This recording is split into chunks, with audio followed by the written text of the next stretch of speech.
Hi guys, Samantha from Jessima Tutorials here, and today I'm going to show you how to create my 4 seasons necklace. So the first thing you're going to want to do is pick out 2 colours for each season. So here you can see I have winter, spring, summer, fall, and you can see the colours in the supplies. But any metallic colours will work, just choose the colours that you prefer.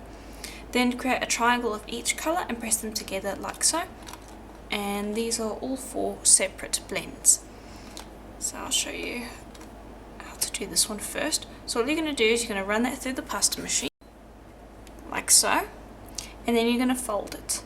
And when you fold it, you want to make sure that you have only one colour on each side.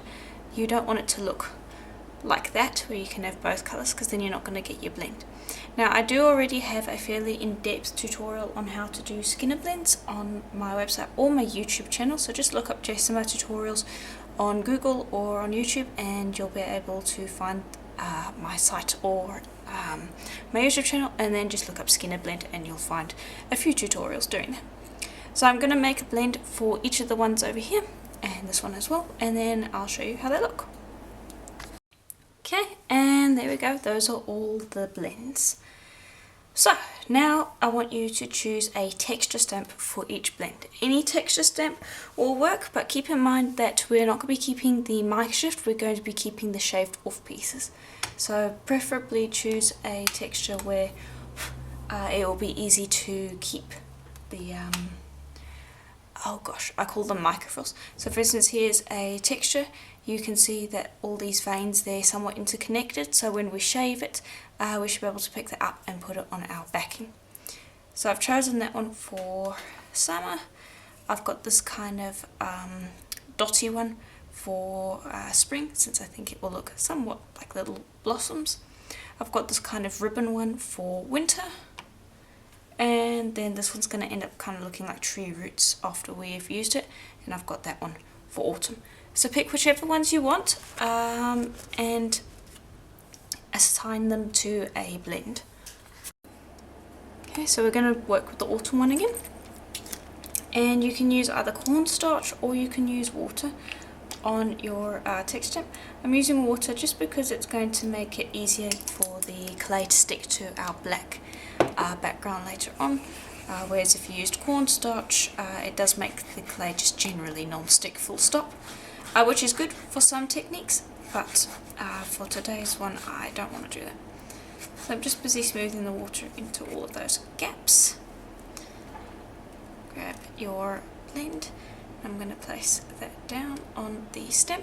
I'm also then just going to bring over a wet rag, and I'm just going to lay that over the top, and this will allow me to not end up pulling the texture from the clay from the texture stamp, because your fingers will stick to the clay. So you can put another layer of water over the top, but I find that this works just a bit easier, or a bit better. Sorry, my grammar's completely out today. Yeah, then you can either use a roller and roll across the texture. I prefer to use my fingers because I find I get a better impression, but again, personal choice. And what I'm doing here, you will do with all of your blends. Okay, now just lift that up. Just remove some of that excess water.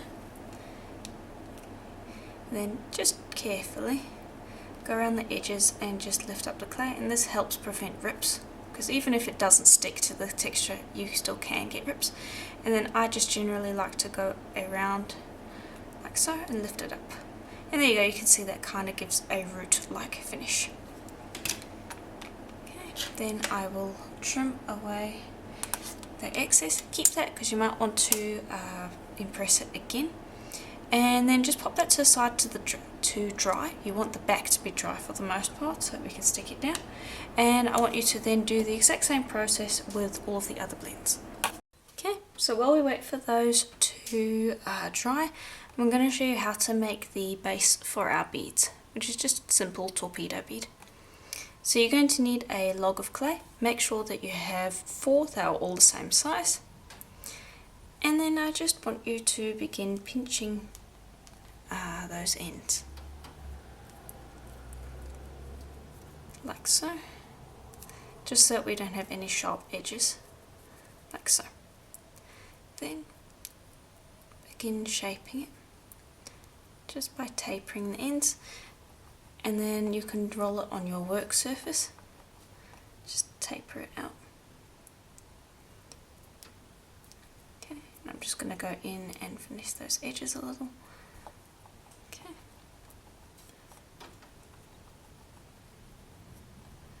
There we go. And I'll repeat on the other side. I'll just taper it a little more. Okay, and just fuss with it until you're pretty happy with it. And keep in mind, because we're working with black clay here, if you make a mistake and you need to start again, there's no wasted clay. But that's basically your torpedo. Then I'm just going to grab a piercing pin, and I'm going to go in on one side. And I'm going to spin while I do this, because it just makes the process easier. Okay, and I'll go through about halfway, and then I'll repeat on the other side.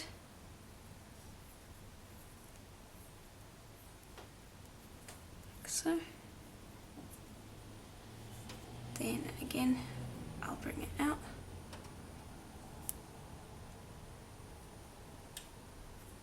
And then go through the entire way. And just keep spinning while you're doing it.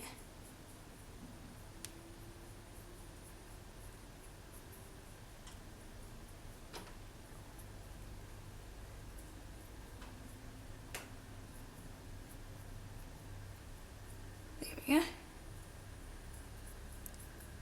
Then while it's on there, I'll just rework it a little bit. Give it a spin every once in a while so that the clay doesn't stick completely to the piece. But just rework it a bit if you need to, because it will have distorted a bit. Okay. And then when you're happy with it, you can take that off. And there you go, you've got another torpedo bead. Repeat with all four. Okay, and so here are our 4 torpedo beads. They don't have to be perfect, they just need to be roughly shaped with a hole down the middle. So I'll just put those to the side, and I'm going to bring over one of our textures. Just make sure your tile's dry, pop that down, and then just gently press that onto your tile. I'm not pressing down hard, I'm just making sure that it's somewhat stuck. Okay, and there shouldn't be any movement. Then trim around the edges. You want to get rid of all these raised parts, because that will make trimming, or not trimming, shaving it a fair bit harder than it would be otherwise. So just do that. Then I'm going to use a very thin blade. I'm just checking that's stuck down. Yes, it is. Good. Wipe this blade, because if it's a little bit wet, I find it's a little easier to work with. And this is a nice thin blade. And all I want you to do, actually before you do this, make sure you have a piece of paper off to the side to put these little pieces on. Okay. And just take this, and I want you to try to shave that. Like so. And there you see how all those pieces are interconnected. That's what you want. Put that to the side, just on a piece of paper so that it doesn't stick. Wipe your blade again to get rid of any clay residue. And then we're going to slice again. Pick that up and put that to the side. And I want you to repeat that process with all of the textures that you have done. Okay, and then when you're done with that, if you need more of the shaved off pieces, you can always take your blend or your microshape, fold it in half, run it through the pasta machine a few more times the same way you ran through the Skinner blend, restamp it, and then you can do the process all over again. So here are the microfills that I have. With the summer one I had to change the pattern, the texture, because it just didn't work. So I went with this kind of leaf-like pattern. So you can see the microfrills there. And here's the spring and winter one. So I've just got those to the side. Now I'm going to bring over one of these pieces. And what I'll do is I'll insert my pin again. Just gently put that through. There we go. There we go. And that will just make sure that we retain the hole while we're working. Okay, and I'm just going to wipe off my fingers because I do have some clay on this. There we go. And we're going to be working with the autumn one again. All I want you to do is take the mica pieces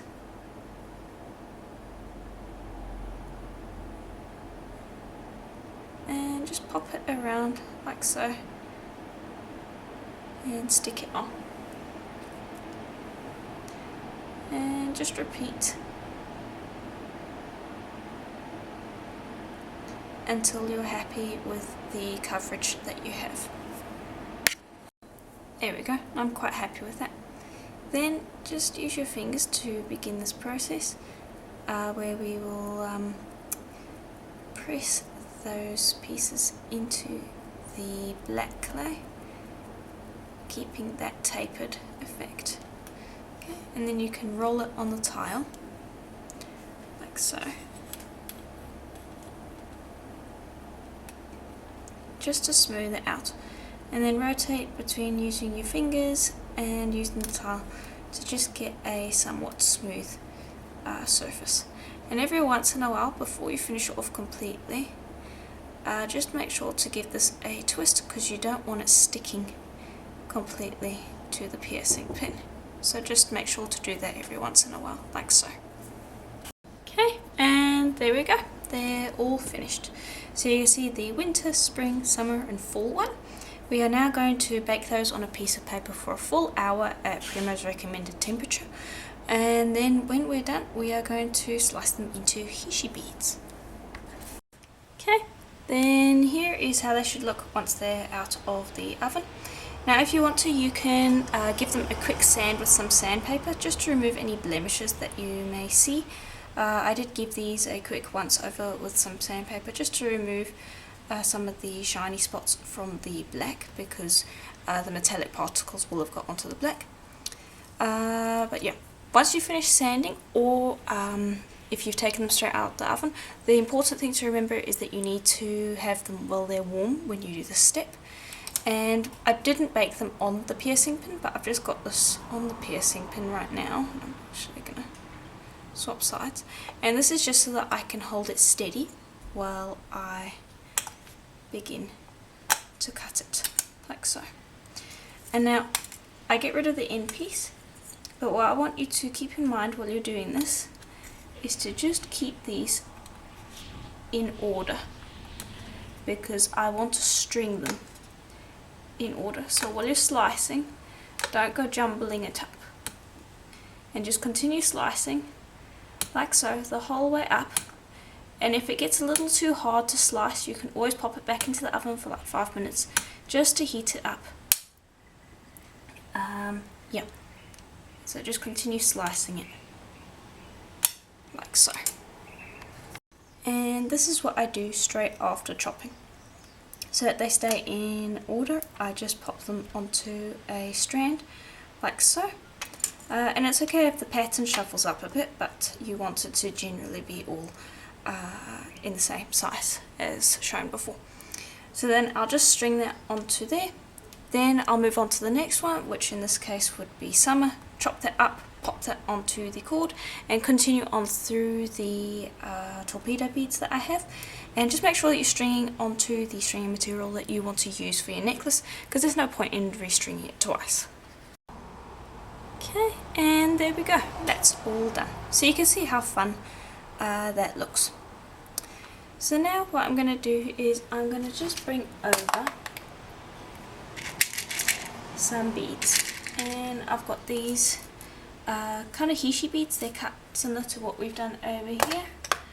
And these are bone, and then I've got some white shell ones that are slightly smaller. And all I'm going to do is I'm going to go one black, one white, like so. And then I'm just going to continue stringing that until I get my half, probably about that long. And I'm going to do the same on the other side so that we have equal length. Okay, and there we go. I'm quite happy with how long that is. So now I'm going to bring over 2 charlotte crimps and 2 regular crimps. And all you're going to do is you're going to take one of these. You're going to string the charlotte crimp on,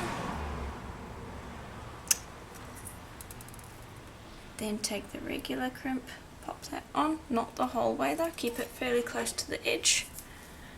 Let me turn down the light there, there we go. Crimp, pull the charlotte crimp up over it, and close. And that is how you finish off the end. Then I'm going to bring over some jump rings, and we're also going to want some kind of clasp. I thought that a toggle clasp so would be nice. Any clasp will work though. Okay.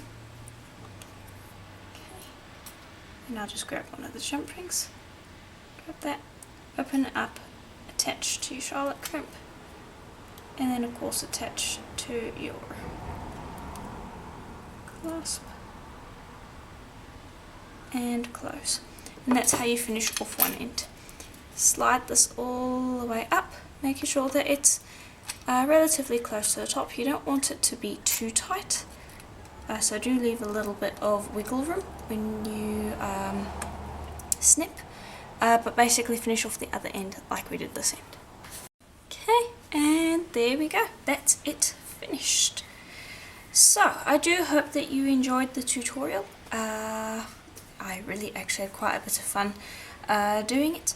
Keep in mind that the hishi technique that I've done here can be done with just about any torpedo bead. It doesn't have to be this mica technique. So if you have any torpedo beads, you can wrap them with veneers, you can cover them in canes, or you can do exactly what I've done here and you can do this technique.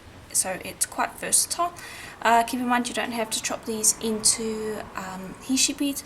If you wanted them to stay whole, then all you need to do is when you put them in the oven, just bake them with a little bit of a curve, and then you don't have to chop them at all. So that's something to keep in mind as well.